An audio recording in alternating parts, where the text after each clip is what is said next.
안녕하십니까. 논문으로 설교하기 10번째 시간 같이 갖도록 하겠습니다. 오늘은 마가복음의 오클로스에 대한 논문입니다. 좀 오래된 논문인데 96년도 논문이지만 아주 좋은 내용입니다. 박태식 교수님의 마가복음의 오클로스 논문 같이 살펴보겠습니다. 여기서 오클로스는요, 신약 성경에서 자주 등장하는 무리 또는 군중을 뜻하는 단어입니다. 그저 무대 배경에 머물러 있는 줄만 알았던 이 평범한 엑스트라들이 초기 기독교 성경의 이 저자인 마가의 시각을 거치면서 어떻게 놀라운 의미를 품는 주역으로 재탄생했는지를 우리 같이 한번 살펴보겠습니다.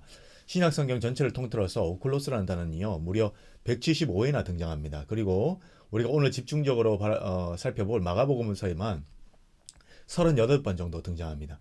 이 빈도수가 왜 중요하냐면 전통적으로 성경에서 하나님의 그 선택받은 백성을 뜻하는 중요한 단어인 라오스라는 단어도 백성이란 뜻이거든요. 그리고 반대로 이방 민족을 뜻하는 에트노스라는 단어보다도 이 평범한 오클로스가 훨씬 더 압도적으로 마가복음에 많이 쓰였다는 사실입니다. 특별히 구별된 백성인 라오스라는 단어도 아니고 이방인이라는 에트노스가 아닌 그저 평범한 무리라는 오클로스라는 단어가 제일 많이 쓰였다는 것은 이 마가의 신학을 어떻게 보면 그 잘 반영하는 단어라고 볼 수 있겠죠. 그런데 참 아이러니하게도 학계에서는 오랜 시간 동안 이 단어에 큰 의미를 두지 않았다고 합니다. 그저 주인공 주변을 우르르 몰려다니는 가치 중립적인 사람들의 모임, 무대 배경이나 병풍 정도로만 취급받았던 것이죠. 하지만 오늘 다루는 이 논문은요, 단순한 어휘 분석을 넘어섭니다. 마가복음의 작가가 이 마가복음 저자인 이 마가가 이 평범한 단어를 언제 어디서 어떻게 의도적으로 배치했는지를 이제 추적해 갑니다. 이 과정을 통해서 1세기 초기 기독교 공동체가 스스로의 정체성을 어떻게 정의했는지를 이제 찾아볼 수 있다는 것이죠.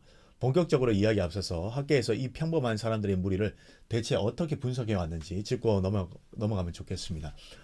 논문을 보면 오클로스를 바라보는 시선에 대해서 크게 세 갈래로 이제 분석을 합니다. 첫 번째는 한국의 대표적인 신학 흐름 중 하나인 민중신학적 관점에서 특히 안병무 박사님의 그 시각을 소개합니다. 이 관점에서 오클로스는 정치적, 종교적, 사회적으로 철저하게 억압받고 고통당하는 민중과 동일시했던 것이죠. 시대적 배경을 생각하면 이 오클로스는요, 로마 식민지 지배 아래 있었던 사람들인데 로마의 지배와 유대 종교 지도자들의 이중적 착취 속에서 신음하던 하층민들입니다.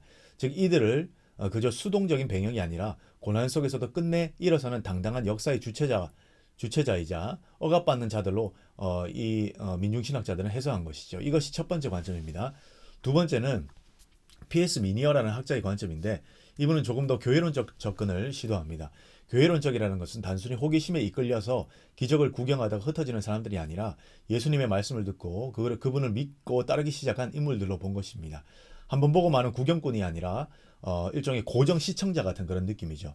다시 말해서 훗날 거대한 종교로 발전하게 될 초기 기독교 교회의 원초적인 형태의 그 교회 원형으로서 바라보는 시각입니다. 하여튼 억압받는 민중이나 새로운 신앙 공동체 씨앗이거나 둘 다 오클로스를 굉장히 능동적이고 중요한 존재로 끌어올렸습니다. 세 번째는 가장 전통적이고 보수적인 학계의 정서를 대변하는 아주 신학 사전적인 해석이죠. 여기서 오클로스는 철저하게 가치 중립적이고 수동적인 존재로 정의 내립니다. 다시 말해서 배경이나 병풍으로 이제 본 그런 시각과 이제 유사하죠. 예수님의 놀라운 활동이나 기적이 일어날 때 그저 무대를 채워주는 사람들의 존재일 뿐 그 자체로는 어떠한 신학적 정치적 의미도 갖지 않는다는 겁니다.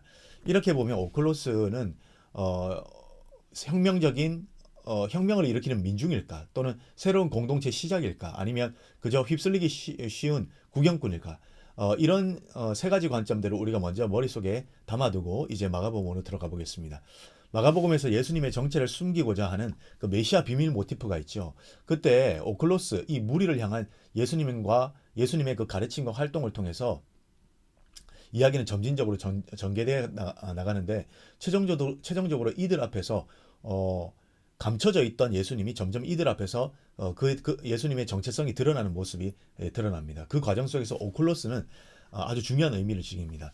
마가복음 전반부에서 예수님은 오클로스에게 이 무리들에게 기적을 베풀면서도 이를 숨기려 하거나 무리들로부터 떨어져 있으려고 하는 그 숨긴 모티프를 보여주는데요. 이는 메시아 비밀 사상의 전 단계로 간주됩니다. 철저히 비밀에 붙여졌던 예수님의 정체는 예루살렘으로 향해 가는 그 길목인 여리고성에서 소경이 예수님을 다윗의 아들이라 부르는 그 사건을 통해서 이제 점점 공개적으로 드러나기 시작합니다. 이는 메시아 비밀이 드러나는 이제 공개적으로 드러나는 예루살렘 활동기의 그 전주곡 역할을 하는 것이죠. 1장에서 10장 사이에 감춰져 있던 예수님의 이 참된 메시아 정체성은요, 예루살렘을 입성하는 11장 이후에 이르러서 이제 바야흐로 이제 점점 더 드러나기 시작합니다. 유대교 심장부인 예루살렘 성전에서는 예수님은 자신이 하나님의 권세를 부여받은 인물이자 단순한 다윗의 후손이 아닌 하나님의 아들임을 이제 공개적으로 선포합니다. 예수님의 그 정체가 이제 공개적으로 드러나는 과정에서 오클로스는 이 무리들은 세 가지 중요한 특징을 띱니다. 첫째, 오클로스는 예수님과 말씀의 그 행동을 직접 보고 들은 청중이자 목격자로서 메시아 비밀이 공개적으로 벗겨지는 사건에 객관성을 부여합니다.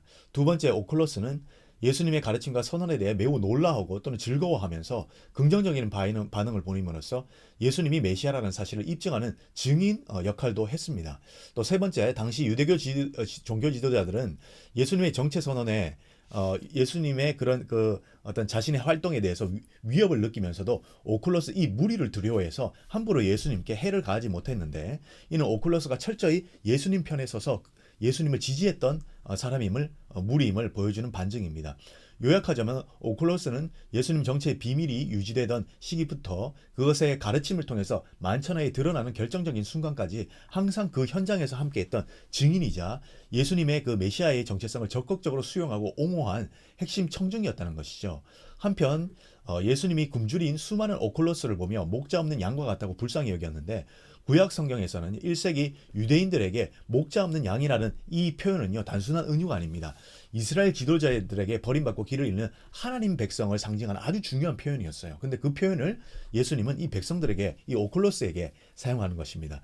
그러나 예수님이 엑스트라로 취급받던 무리를 보고 목자 없는 양이라고 부른 것은 오클로스가 밥을 못 먹어서 불쌍한 사람들이 아니라 진짜 하나님 백성으로서 대우했다는 뜻이 됩니다. 단순히 허기를 달래는 것을 넘어서서 이 이름이 없는 무리들을 진정한 자기 백성으로 품 안았다는 것이죠. 게다가 이 무리와 빵을 나누는 행위는 훗날 초기 기독교 교인들이 모여서 떡과 포도주를 나눴던 성찬의 모습을 완벽하게 상징합니다. 결국 이 무리들, 오클로스는 단순한 구경꾼을 넘어 하나님의 자비를 경험한 특별한 신앙 공동체 백성들, 주축 세력이었던 것이죠. 그런데 빵을 나눠 먹고 보살핌을 받았던 이 오클로스들이 예수님이 십자가에 죽으시는 장면, 즉 순환사화에 접어들면서 완전히 폭도로 돌변해 버리지 않습니까? 이 뼈아픈 배신을 우리는 어떻게 해석해야 될까요? 방금 전까지 하나님의 백성이었는데 갑자기 악당이 된 것일까? 표면적으로 보면 의심의 여지 없이 적대적인 모습이죠. 하지만 논문이 이 대목의 역사적이고 정치적인 문맥을 들여봐야 한다고 강조합니다. 예수님을 체포하러 온 이 오클로스나 재판정에서 소리치던 군중은요, 사실 순수한 대중이 아니었다고 논문이 말합니다. 당시 기득권층이자 종교 권력기관이었던 사네드린의 사주를 받고 선동당한 하수인들에 불과했습니다. 군중은 그저 권력자들의 체스판 위에서 장기말처럼 이용당한 것이죠. 마가는 이 끔찍한 배신을 굳이 삭제하지 않고 기록하면서 중요한 메시지를 던진다는 겁니다. 비극의 진짜 책임은 조종당한 군중들이 아니라 그 무지함을 교묘하게 이용한 부패한 종교 지도자들에게 있다는 것을 고발하는 겁니다. 오클로스가 악마적인 것이 아니라 거대한 권력에 쉽게 휘둘리는 군중의 취약성을 보여준 것으로 논문은 보는 것이죠. 철저하게 가치 중립적이고 수동적인 상태로 이용당한 겁니다. 한편 이 논문의 저자는요, 마가의 치밀한 연출력을 소개하는데 바로 지리적인 디테일입니다. 예수님이 활동할 때 군중이 어디서 몰려왔는지를 아주 집요하게 나열합니다. 마가가 이 무리의 운집 장소와 예수님의 기적 발생 장소를 세심하게 배치한 핵심 의도는 예수님의 활동의 보편성을 우리에게 알려주기 위해서예요. 마가는 예수님의 주변에 몰려든 이 무리의 출신지로 갈릴리, 유다, 예루살렘, 이두메, 요르단 건너편, 두로, 시돈 등 7개 지명을 거론합니다. 이것은 결코 우연이 아니라 갈릴리를 중심으로 남쪽 지방과 그리고 동쪽, 북쪽 지방인 이런 온 지역을 망라한 것이요. 이런 치밀한 지명 배치는요, 예수님의 활동 영역이 사방의 모든 땅을 향해서 민족적으로 열방으로 열려있는 유대인뿐만 아니라 이방인까지 포괄한다는 사실을 보여줍니다. 그리고 마가는 비슷한 종류의 기적사화가 한 번은 이방 땅에서, 한 번은 또 유다 땅에서 일어나는 것으로 정교하게 이렇게 교차 배치했거든요. 예를 들면 많은 사람들이 음식을 먹은 우리 오병이어, 칠병이어, 오병이어는 유대 땅에서, 칠병이어는 이제 이방 땅에서 나오는데 이런 기적 사화가 각각 유대 지역과 이방 지역을 교차로 해서 등장하는 것입니다. 이를 통해서 예수님의 권능과 자비가 특정 민족에게만 머물지 않았다는 점을 분명히 하는 것이죠. 예수님이 예루살렘을 향하는 여정에서도 유대인 거주지인 유다 땅과 이방 거주지인 그 요단강 건너편을 모두 거치며 이 오클러스와 동행한 것으로 묘사됩니다.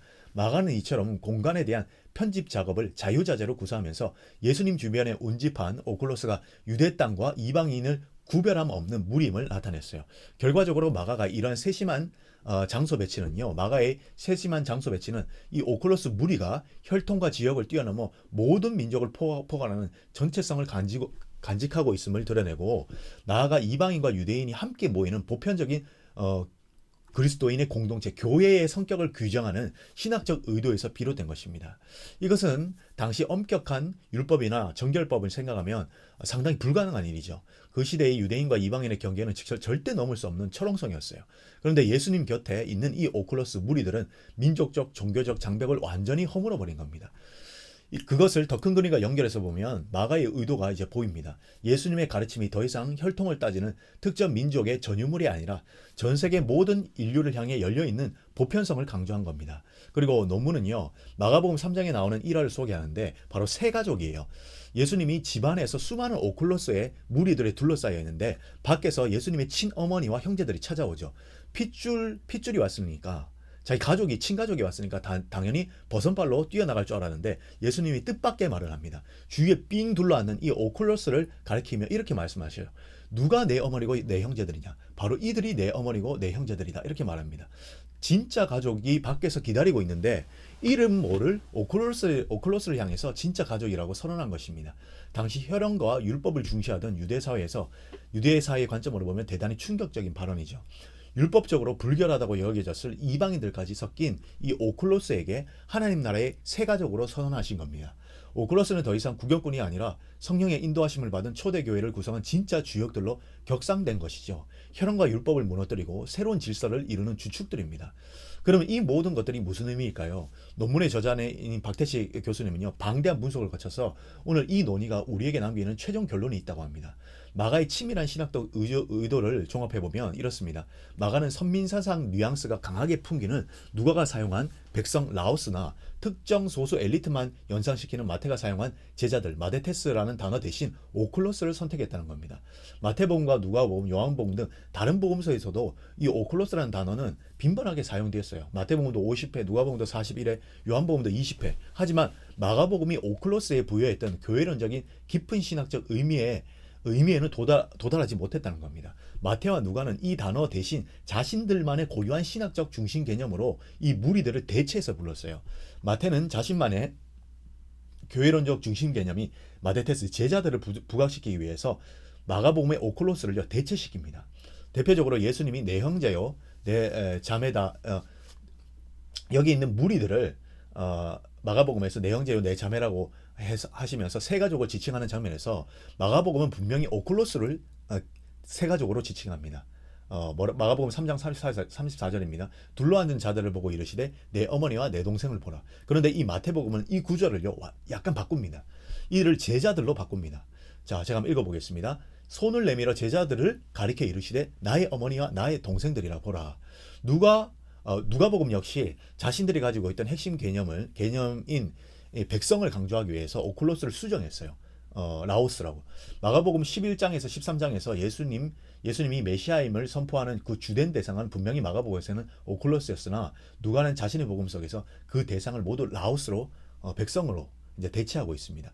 결과적으로 마태와 누가는요, 마가복음의 자료를 바탕으로 해서 복음서를 집필하면서 마가가 오클로스 안에 담아둔 교회론적 의미를 각자의 신학적 관점인 제자들과 백성이라는 용어로 이 무리들의 성격을 재해석해서 불렀습니다. 이러한 다른 복음서의 저자들의 의도적인 편집 작업은 역설적으로 마가복음의 오클로스가 초대교회 당시 얼마나 확고한 교회론적 의미로 지니고 있었는지를 증명해 주는 것이죠. 이렇듯 가치 중립적이고 아무런 자격도 조건도 없는, 경계조차 없었던 이 오클로스를 과감하게 전면에 내세운 이 마가의 신학적 의미를 알아야 됩니다. 바로 마가가 꿈꾼 교회론이 바로 여기에 들어있는 것이죠. 유대인들과 이방인의 구별도 없고 귀족인지 노예인지도 따지지도 않고 그저 가르침을 듣기 위해 모여든 사람들, 차별 없는 예배 공동체가 바로 마가가 꿈꾼 거대한 교회의 개념이었습니다.